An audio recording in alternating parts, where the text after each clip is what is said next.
오늘 하나님께서 우리에게 주신 말씀은 창세기 8장 20절부터 22절까지의 말씀입니다. 이 본문을 중심으로 우리는 오늘 노아에게 가장 가치 있는 일이라는 제목과 함께 하나님의 말씀을 묵상하고자 합니다. 먼저 여러분께 질문 하나 드리겠습니다. 여러분의 삶에서 가장 가치 있는 일은 무엇입니까?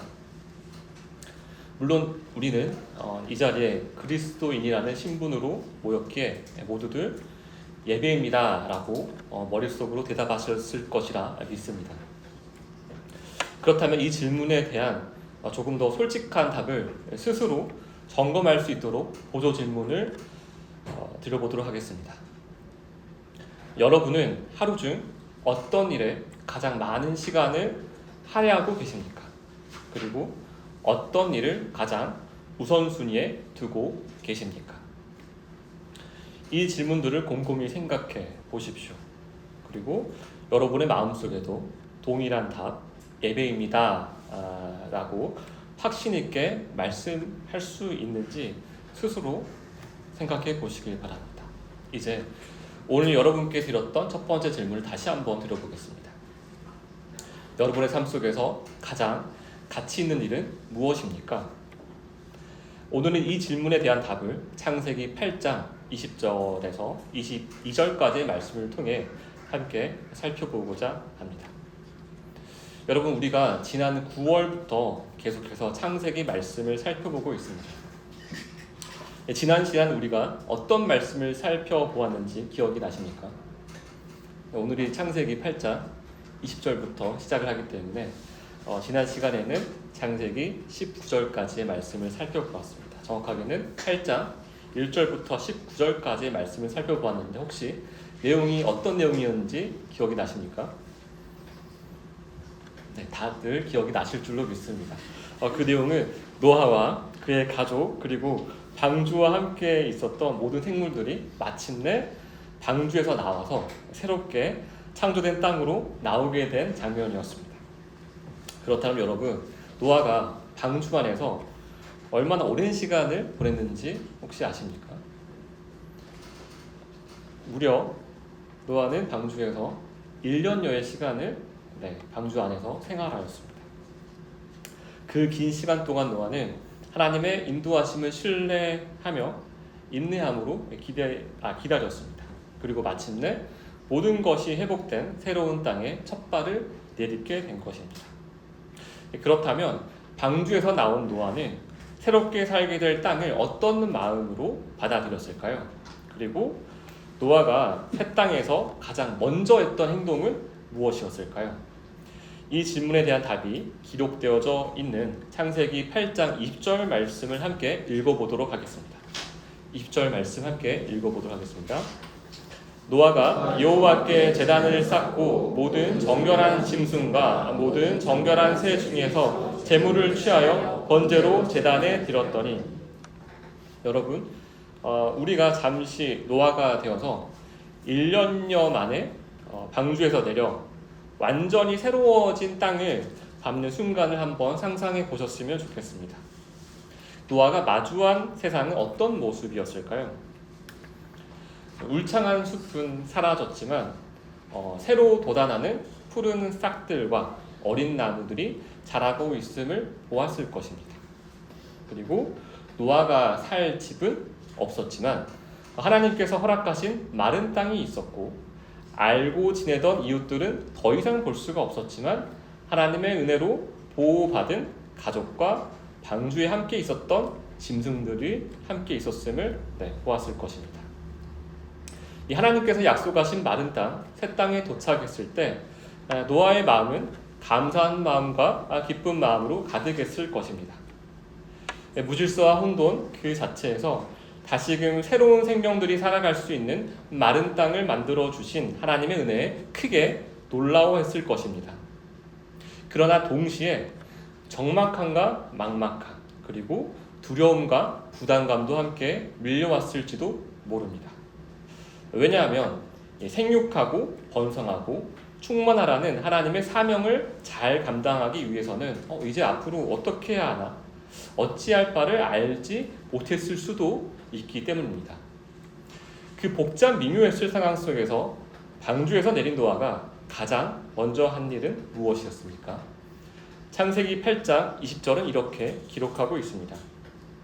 노아가 여호와께 제단을 쌓고 모든 정결한 짐승과 모든 정결한 새 중에서 제물을 취했습니다. 그리고 하나님께 번제를 올려 드렸습니다. 라고 말입니다. 이 짧은 구절에는 노아의 마음이 어디를 향하고 있었는지를 분명히 보여줍니다. 그리고 노아가 무엇을 가장 소중하고 가치 있는 일로 여겼는지 드러납니다.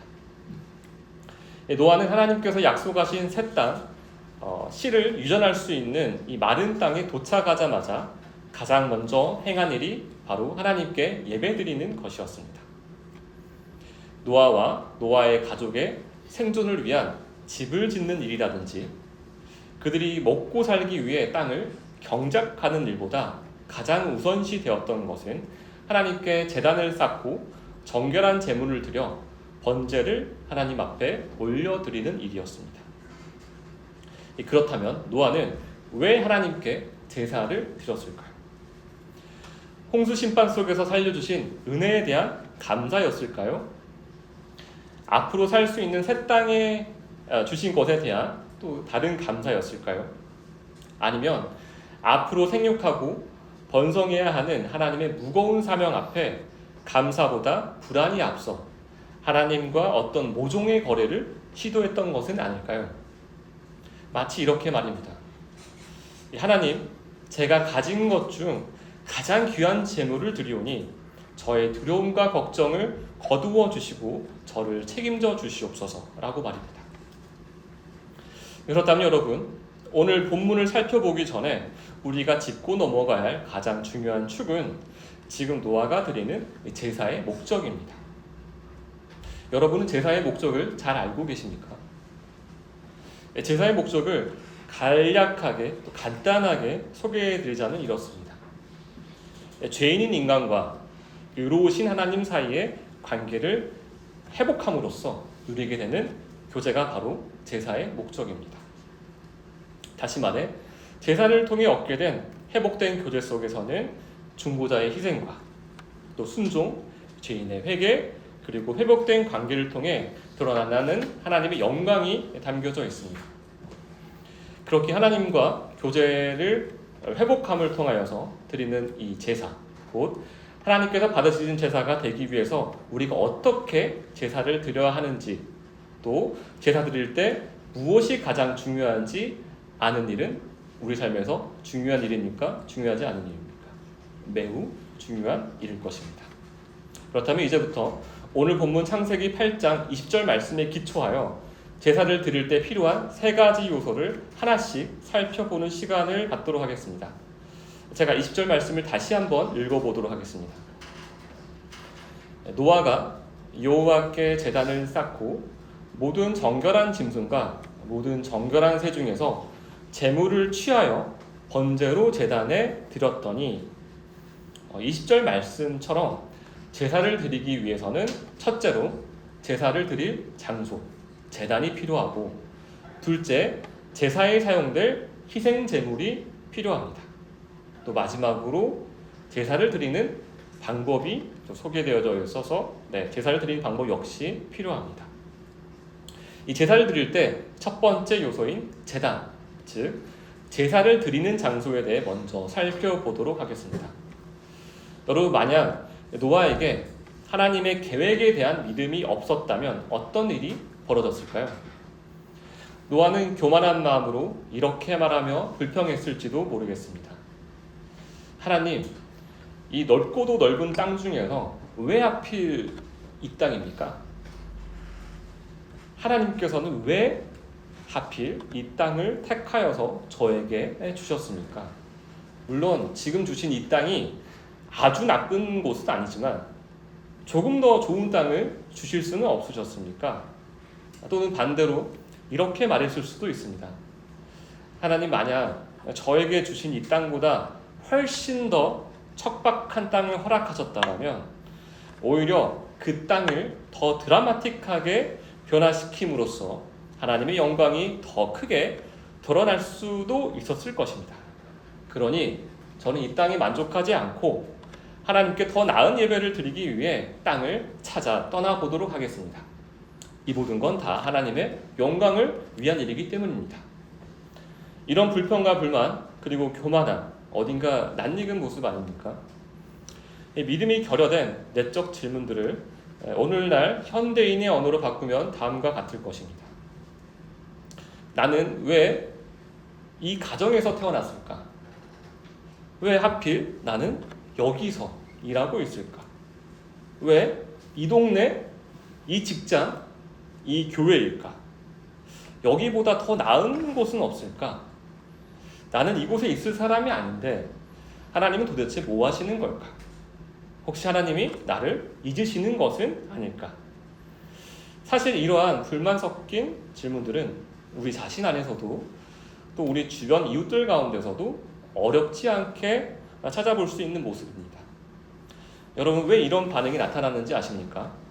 바로 하나님의 계획에 대한 온전한 믿음이 없기 때문입니다.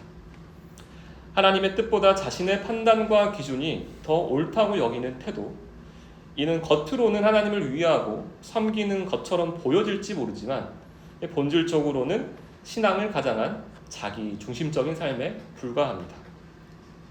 그렇다면 하나님의 계획에 대한 불신으로 가득 찬 삶의 가장 큰 문제는 무엇일까요? 하나님의 불변하는 뜻, 절대적인 기준 대신 변덕스럽고 흔들리는 자기 기준에 의지하기 때문에 마음의 평안은 온데간데 없고 무엇을 하든 끊임없는 불만과 불안에 사로잡힌 삶을 살 수밖에 없게 됩니다. 반면 노아를 보십시오. 하나님께서 방주에서 내리라고 명하셨을 때 노아는 주저함 없이 방주를 나왔고 그 땅을 자신의 기준으로 왈가왈부하지 않았습니다. 어떠한 개인적인 판단도 배제하였습니다. 제사 드리기에 더 좋은 땅은 없는지 두리번거리며 애써 찾아 나서지도 않았습니다. 노아는 하나님께서 방주에서 내리라고 하신 바로 그 땅에 즉시 제단을 쌓았습니다. 왜였을까요? 그것은 노아가 하나님의 계획을 전적으로 신뢰하고 믿었기 때문입니다. 하나님께서 자신을 이 땅에 보내셨다는 사실에 대해 의심 없이 믿었기 때문입니다.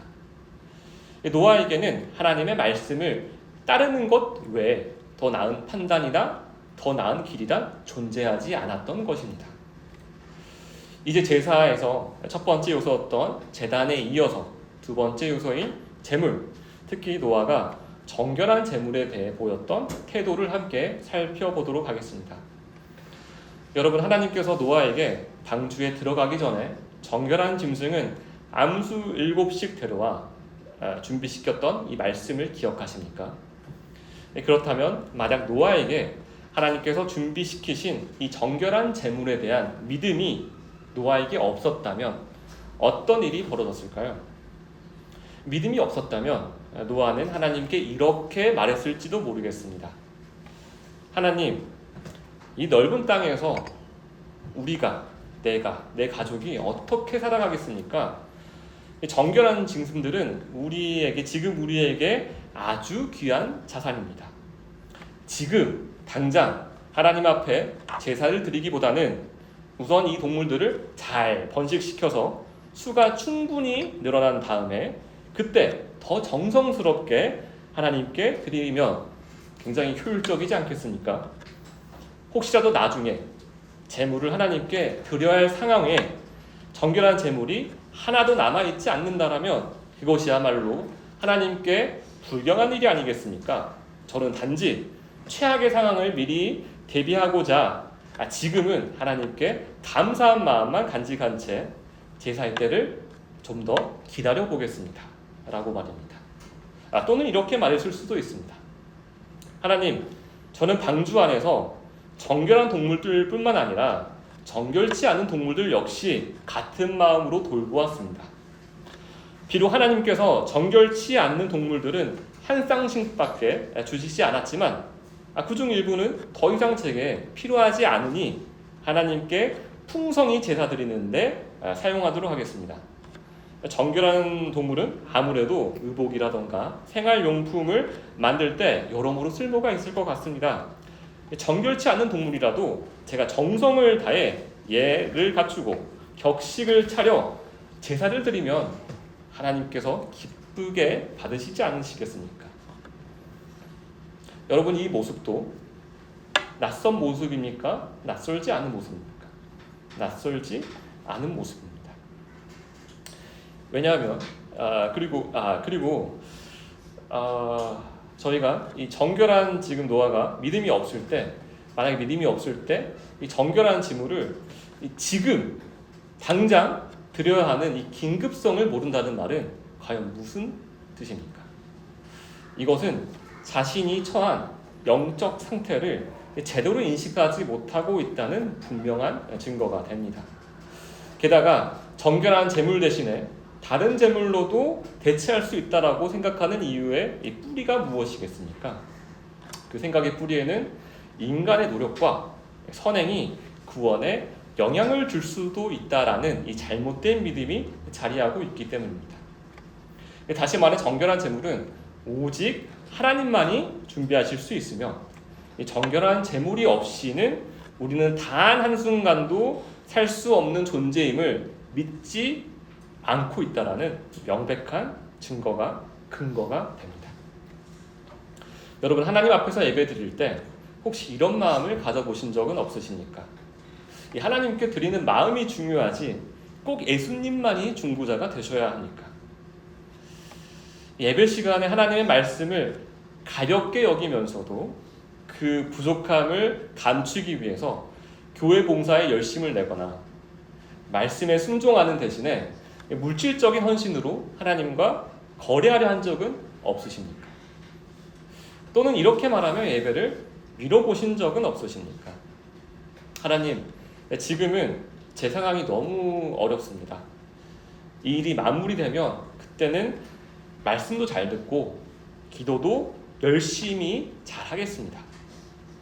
인생이 조금 더 안정된 뒤에 그때 하나님께 진심으로 헌신하겠습니다. 여러분의 삶 속에서 하나님께 드릴 것을 미루고 후순위로 두신 적은 없으셨습니까? 또한 남는 시간, 남는 돈, 남는 재능으로 하나님을 섬기려 했던 적은 없으십니까? 삶의 우선순위를 내가 정해놓고 그 뒤에 하나님을 끼워 넣는 방식으로 말입니다. 이 정결한 제물이 다른 현실적인 대안들로 대체가 된다거나 후순위가 되는 일들은 이 밖에도 차고 넘칠 것입니다. 이런 일들이 우리 주변에서 그리고 내 안에서 흔히 일어나는 이유가 무엇이겠습니까? 바로 정결한 제물만 하나님께서 받으신다는 온전한 믿음이 없기 때문입니다. 하나님께서 정하신 정결한 제물로만 우리의 죄가 계속된다는 사실을 온전히 믿지 않기 때문입니다. 그러다 보니 이것저것 자기 눈에, 자기 기준에 좋아 보이는 것들을 하나님 앞에 다 바치면서 세월을 낭비하게 됩니다. 그럴듯해 보이는 분주한 신앙생활이지만 참 믿음이 없는 자들의 삶 속에서는 하나님께서만 주실 수 있는 참 안식과 참 평안을 역시나 찾아볼 수가 없게 되는 것입니다. 왜냐하면 믿음이 들어간 자리에 믿음이 아닌 것들로만 꽉 차 있기 때문입니다. 이제 제단과 제물에 이어서 세 번째 요소, 제사를 드리는 방법에 대해서 함께 살펴보도록 하겠습니다. 창세기 8장 20절 말씀을 보시면 노아가 어떤 제사로 하나님께 드렸다고 기록되어 있습니까? 번제로 드렸다라고 기록되어져 있습니다. 그런데 여기서 질문이 하나 생깁니다. 단순히 제물을 드렸다라고만 표현해도 됐을 법한데 왜 하나님은 굳이 이 번제라는 표현을 사용하셨을까요? 여러분, 번제는 어떻게 드려지는 제사입니까? 영어로는 burnt offering이라고 해서 불에 완전히 태움으로써 제물이 남김없이 태워지는 제사라 하며, 또 히브리어로는 올라라고 해서 올라는 뜻이 올라가다라는 의미입니다. 그러므로 하나님께 온전히 올려드려지는 제사를 히브리어로 뜻합니다. 이 번제는 일반적인 제사로 치부될 수 있지만 정결하지 못한 자를 대신하여 정결한 제물이 완전히 태워져 드려지는 속죄제사, 대속의 모형임을 우리는 기억해야 할 것입니다. 정결한 제물의 피가 죄를 덮고 그 육체가 온전히 죽임당해 전소되며 마지막에는 영기만이 하나님께 상달됩니다. 다시 말해 죄인은 정결한 제물의 희생으로 살아나게 되는 제사가 그것을 상징하는 것이 바로 번제인 것입니다. 만약 단순히 제사를 드렸다라고만 표현했다면 이것을 하나님께 단순한 감사의 표시 정도로 생각할 수도 있지만 창세기 8장 20절에서는 구체적으로 이 번제라는 단어를 사용함으로써 노아가 드리는 제사의 구속사적인 의미가 더 강조되고 있음을 우리는 놓치지 말아야 합니다. 그렇다면 노아는 어떤 마음으로 이 번제를 드렸을까요? 노아는 번제 앞에서 이렇게 고백했을 것입니다. 하나님, 제가 홍수의 심판 앞에서 살아남을 수 있었던 것은 제가 구원받기에 합당한 자격이 있어서가 아니라 온전히 전적인 하나님의 은혜였음을 고백합니다. 제가 이 땅에서 살아가는 이유는 제 뜻을 이루려 함이 아니라 하나님의 뜻을 드러나려기 위함임을 확신합니다. 그리고 하나님께서 제게 주신 생명을 앞으로도 영원토록 지켜주시고 하나님 나라에 영원히 거하게 하실 것을 하나님 안에서 믿습니다. 여러분, 다시 한번 강조드립니다. 노아가 하나님께서 주신 땅에 제단을 쌓고 하나님께서 주신 정결한 제물을 바치며 하나님에 대한 소망으로 드린 번제는 오직 하나님을 향한 신실한 믿음이 없이는 결코 가능하지 않은 일이었습니다. 노아는 과거 자신을 인도하신 하나님에 대한 믿음, 그리고 앞으로 인도하실 하나님에 대한 믿음으로 제사를 드렸음을 이 시간 우리가 온전히 깨닫기를 바랍니다. 이 제사를 드릴 때 필요한 것은 바로 믿음이었다는 사실을 제사를 드리는 노아의 모습을 통하여서 이 20절 말씀에서 우리에게 보여주시는 것입니다. 그렇다면 노아가 하나님께 드린 제사를 하나님께서 어떻게 보셨을까요? 함께 창세기 8장 21절 말씀을 함께 읽어보도록 하겠습니다. 21절 말씀입니다. 여호와께서 그 향기를 받으시고 그 중심에 이르시되 내가 다시는 사람으로 말미암아 땅을 저주하지 아니하리니 이는 사람의 마음이 계획하는 바가 어려서부터 악함이라. 내가 전에 행한 것 같이 모든 재물을 다시 멸하지 아니하리니. 여호와께서 노아의 제사를 받으셨습니다. 본문은 여호와께서 그 제물의 향기를 받으셨다라고 말씀하십니다. 그렇다고 해서 하나님께서 마치 코로 킁킁거리면서 고기가 잘 익었는지 잘 안 익었는지 냄새를 즐기셨다는 뜻은 결코 아닙니다. 그렇다면 여기서 이 받으셨다에 사용된 단어는 무엇이었을까요? 이 받으셨다에 사용된 단어는 히브리어 루아흐입니다. 많이 들어본 단어 아니십니까? 이 단어는 저희가 익히 잘 알고 있는 창세기 1장 2절에서 하나님의 영으로 번역이 된 단어고, 저희가 지금 오후 강의에서 지금 함께 공부하고 있는 출애굽기 10재앙 중에서 메뚜기 재앙 속에서 바람으로 번역된 또 단어가 루아흐입니다. 하지만 오늘 본문 21절에서는 지금까지는 사실 우리가 익히 아는 것은 명사로서 루아흐가 쓰였지만 오늘 본문에서는 동사로서 이 루아흐가 사용이 되어집니다. 이 동사로서 이 루아흐의 뜻은 받다, 숨쉬다, 즐기다, 냄새 맡다라는 의미를 가지고 있습니다. 그렇다면 하나님의 영이 무엇으로 숨쉬고 무엇을 기쁨으로 받으시겠습니까? 노아의 열심입니까? 아니면 노아의 마음입니까? 하나님께서 기쁘게 받으시는 것은 단 하나밖에 없습니다. 그것은 바로 하나님 자신뿐입니다. 이해되십니까? 이 말씀이? 네. 하나님께서 기쁘시게 받으시는 것은 오직 하나님뿐이라는 사실을 우리가 명심해야 합니다. 노아에게 속한 모든 육체의 소욕이 죽고 이 죄로부터 완전히 해방이 되어서 하나님의 의로 덮여진 순전한 상태를 말하는 것입니다. 즉 하나님은 노아의 제사를 통하여서 노아와 동행하고 계시는 하나님만이 드러났음을 인정하시며 그 제사를 받으시는 것입니다. 그런데 여러분, 계속 이어지는 21절 중후반절의 내용이 잘 이해가 되십니까? 한번 눈으로 한번 빠르게 한번 읽어보셨으면 좋겠습니다. 이 홍수 심판 전과 후에 이 사람의 마음에 변화가 생겼습니까?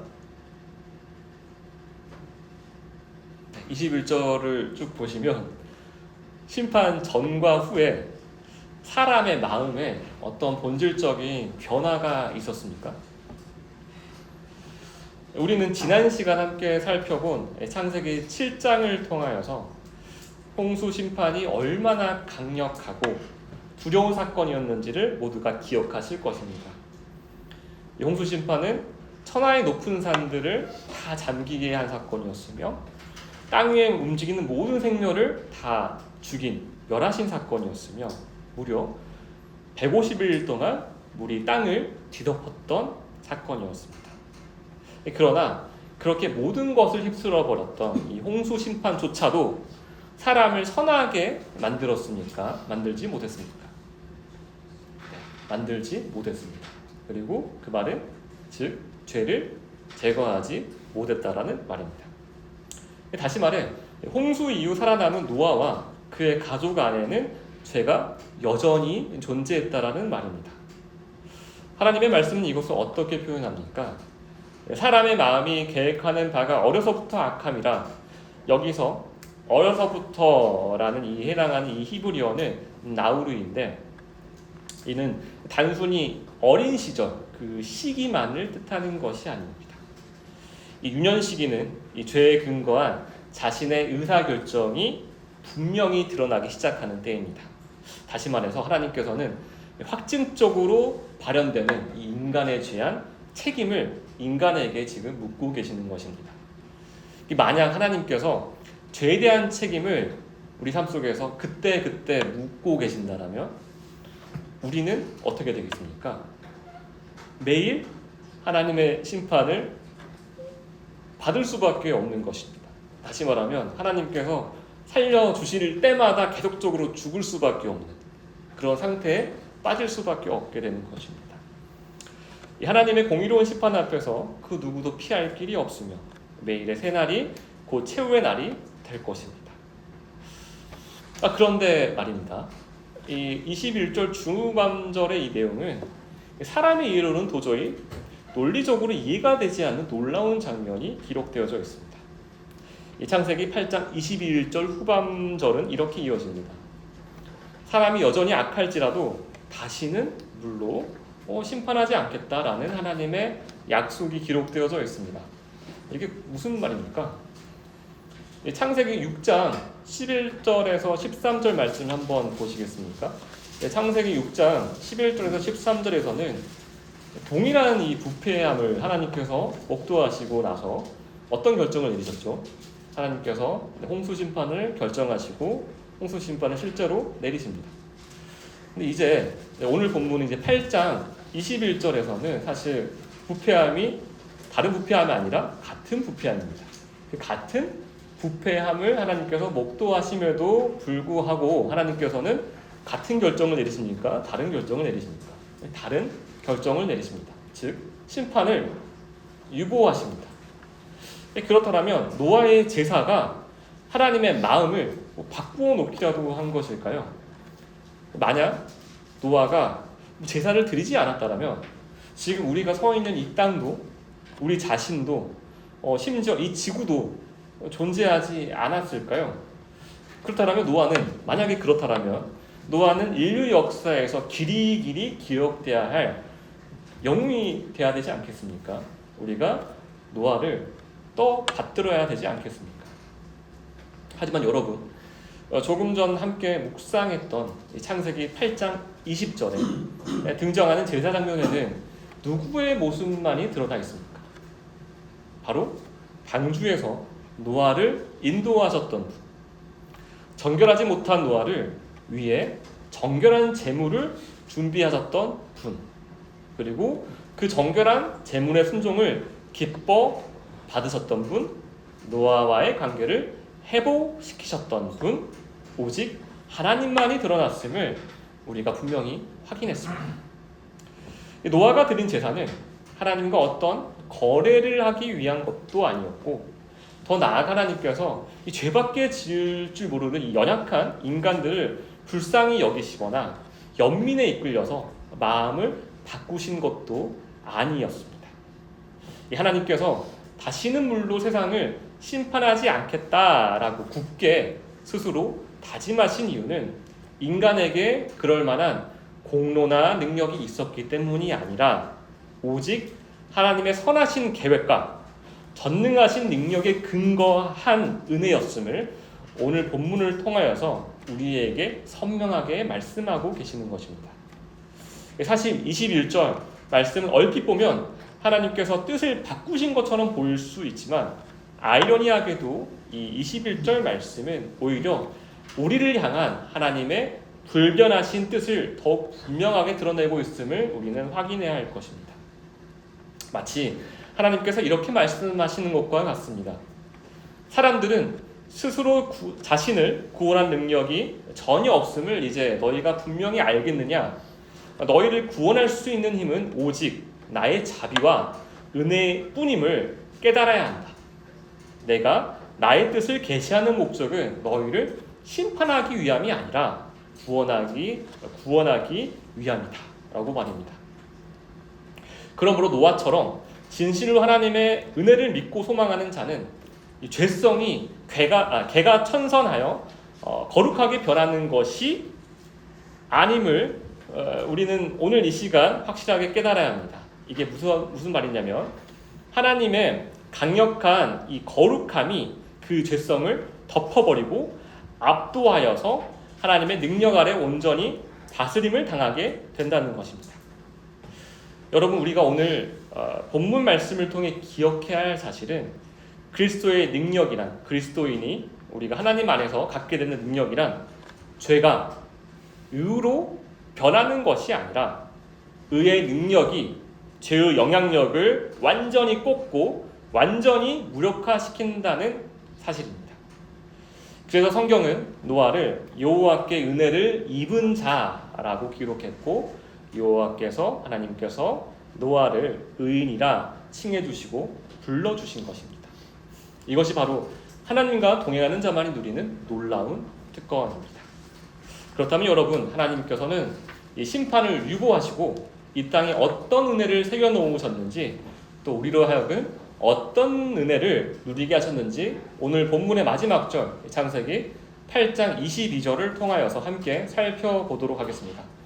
22절 말씀을 함께 읽어보겠습니다. 땅이 있을 동안에는 심음과 거둠과 추위와 더위와 여름과 겨울과 낮과 밤이 쉬지 아니하리라. 여러분, 22절의 첫 시작 어떻게 되어 있습니까? 이 땅이 있을 동안에는 이게 무슨 뜻입니까?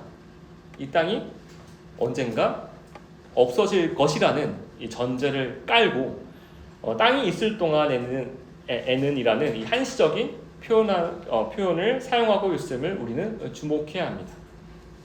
또한 이 말씀은 이 땅에서 더 이상 홍수 심판을 받지 않는다는 사실이 곧 구원의 증거가 된다거나 또 구원 이 자체라는 사실이 아님을 명시하고 있습니다. 그렇다면 이 언젠가 없어질 땅이며 이 땅이 곧 사람들을 또 구원하신다는 증거 자체도 안 되는데 하나님께서는 이 땅을 왜 우리에게 허락하신 것일까요? 이 질문에 대한 답을 알기 위해서 22절을 마저 살펴보며 하나님께서 이 땅이 있을 동안에 어떤 약속을 우리에게 하셨는지 함께 살펴보도록 하겠습니다. 제가 21절 말씀을 한 번 더 천천히 읽어보도록 하겠습니다. 땅이 있을 동안에는 심음과 거둠과 추위와 더위와 여름과 겨울과 낮과 밤이 쉬지 아니하리라. 하나님께서는 뜻을 세우셨습니다. 이 땅이 존재하는 동안에는 심음과 거둠, 추위와 더위, 여름과 겨울, 낮과 밤이 쉬지 않게 하실 것이라는 이 뜻을 말합니다. 여러분 중에 여름 뒤에 겨울이 오고 밤 뒤에 낮이 오는 이 자연의 질서를 혹시 믿지 않는 분이 이 자리에 계십니까? 그리고 자연의 법을, 이 법칙을 따르지 않는 분, 혹시 순종하지 않는 분들이 이 자리에 혹시 계십니까? 사실 자연의 질서는 예배당에 모인 우리뿐만 아니라 세상에 사는 모든 사람들도 함께 따르는 질서입니다. 그런데 말입니다. 자연이 우리에게 내 말을 따르라 라고 위협한 적도 없는데 그럼에도 불구하고 우리는 왜 자연의 질서를 따를까요? 그 이유는 분명합니다. 자연의 법을 거스리게 되면 감당하기 어려울 만큼 매우 고통스럽기 때문입니다. 조금 더 정확하게 말씀드리자면 자연의 법을 따르지 않게 되면 곧 죽게 되기 때문입니다. 예를 들어서 지금 한낮이지 않습니까? 거의 12시가 가까운데 지금 혹시 이 자리에서 여러분들 중에 오늘은 과연 해가 질까? 안 질까? 이렇게 혹시 의심하시는 분이 계십니까? 만약에 오늘 혹시 해가 안 지면 어떡하지? 하고 혹시 걱정하시는 분이 계십니까? 아마 한 명도 없을 것이라고 생각합니다. 더 나아가서 올해는 지금 저희가 여름을 지내고 있는데 겨울이 올까? 오지 않을까? 올해는 어떡하지? 겨울이 오지 않으면 항상 오긴 했는데 올해는 겨울이 올지 안 올지 잘 모르겠다 라고 하시거나 확신이 없으셔서 지금 옷장 안에 있는 겨울 옷을 다 처분하려고 마음을 혹시 먹으시는 분은 아마 이 자리에 한 분도 없으실 것이라고 생각이 됩니다. 그리고 씨를 뿌리는 사람이 열매를 거둘 생각이 전혀 없는 채로 심기만 하는 경우가 있습니까? 없습니까? 그 예 또한 역시 없습니다. 혹 그런 사람이 우리 주변에 있다라면 우리는 아마 하얀 병원으로 우리가 인도를 해야 될 것입니다. 우리는 그를 왜냐하면 광이라고 부르기 때문입니다. 마찬가지로 잠자리에 들면서 내일을 전혀 준비하지 않은 사람도 없습니다. 왜냐하면 내일은 당연히 내일에 해가 뜬다라고 우리는 의심하지 않고 믿기 때문입니다. 만약 자연의 질서와 법칙을 의심하게 되면 어떻게 됩니까? 그 삶은 필연적으로 혼란과 불안 그리고 황폐함으로 가득할 것입니다. 예를 들어서 지금 무더운 여름을 우리가 지내고 있는데 이 더위를 무시하고 나는 한겨울에 입었던 그 패딩이 너무 마음에 들어서 한겨울에 입었던 패딩을 계속 이 여름날 입고 다닌다면 어떻게 되겠습니까? 아마 그는 더위에 지쳐서 쓰러지거나 심할 경우에는 죽게 될 것입니다. 반대로 겨울의 추위를 가볍게 여기고 반팔 차림이나 맨몸으로 다닌다면 추위로 크게 병들고 심지어 동일하게 목숨을 잃을 수도 있습니다. 씨를 뿌리는 때와 거두는 때를 따르지 않고 자기 멋대로 자기가 씨를 뿌리고 싶을 때 거두고 싶을 때 자기 마음대로 한다라면 그는 분명 필시 굶주림과 궁핍을 결코 피할 수 없을 것입니다. 굳이 더 많은 예를 제가 들지 않더라도 자연의 법칙에 순종하는 삶이 곧 우리의 생명과 직결된다는 사실은 그 누구도 부인할 수 없을 것입니다. 하나님께서는 노아 때부터 지금까지 이 순환과 질서를 지금까지 우리에게 선물로 허락해 주셨습니다. 그렇다면 질문해 보겠습니다. 하나님께서 우리에게 이 자연의 질서를 주신 이유가 과연 무엇일까요? 왜 주셨을까요? 그 목적은 단 하나입니다. 하나님께서는 이 자연의 질서를 통하여서 이 자연의 이 법칙을 통하여서 하나님께서 세우신 이 언약을 하나님께서 지금까지 우리에게 신실하게 이행하고 계신다는 것을 반복적으로 또 동시에 선명하게 가르쳐 주시는 것입니다. 그렇기 때문에 우리 중에 그 누구도 여름 뒤에 겨울이 온다는 사실을 의심하는 자가 없고 밤 뒤에 낮이 온다는 사실에 놀라워하지 않는 것입니다. 그리고 하나님께서는 하나님이 정하신 이 자연의 질서, 그 자연의 법을 지켜야만 사람이 살 수 있다는 사실 또한 가르쳐 주셨습니다. 이로써 세상의 끝, 우리가 서 있는 이 땅이 없어지는 최후의 심판 때 하나님은 반드시 필시 하나님의 뜻대로 공의롭게 심판하실 것이라는 약속이 우리가 추호도 의심할 수가 없는 것입니다. 이 사실 또한 자연스럽게 하나님께서 이 자연의 법칙을 통하여서 확증하고 계시는 것입니다. 동시에 하나님의 뜻만을 의지함으로써 하나님의 말씀에 순종하는 자만이 구원받는 사실 또한 함께 명확해지는 것입니다. 그래서 하나님께서는 이 땅이 존재하는 동안 가장 근본적인 질서이자 자연의 법을 이 땅에 심어 놓으셨습니다. 이는 우리가 땅 위에서 살아가는 동안 하나님의 뜻을 목도하게 하시려는 뜻이며 일반 은혜를 명하신 하나님의 말씀을 믿도록 이끄시는 초등교사의 역할을 하기 위함입니다. 그러기에 우리는 이 땅에서 살아가는 동안 이 세상을 실제로 다스리는 것이 각 나라의 법이 아니라 그 위에 있는 자연의 법, 그리고 자연의 법 그 위에 있는 하나님의 법이 우리 이 땅을, 이 세상을 다스리고 있다는 사실을 잊지 않아야 할 것입니다. 그리고 마지막 심판날 하나님의 은혜로 구원받아 추수될 사람은 오직 하나님의 뜻 안에 거하며 믿음으로 순종하는 사람뿐임을 분명히 알아야 합니다. 오늘 본문 속 하나님께 제사를 드리는 노아처럼 말입니다. 우리가 너무도 당연하게 여기는 계절의 순환 속에서 우리가 자연스럽게 순응하는 창조의 질서 속에서 신실하신 하나님의 말씀과 생명의 주관자 되시는 하나님의 은혜를 우리 모두가 볼 수 있기를 이 시간 진심으로 바랍니다. 여러분, 우리가 이 하나님의 놀라운 은혜를 누리는 자로 살게 되면 우리 삶에 어떤 모습만 남게 되는지 아십니까? 우리가 이 땅에 단 며칠을 살든, 단 몇 분을 살든, 단 몇십 년, 몇백 년을 살지라도 주어진 시간에 우리가 할 수 있는 가장 가치 있는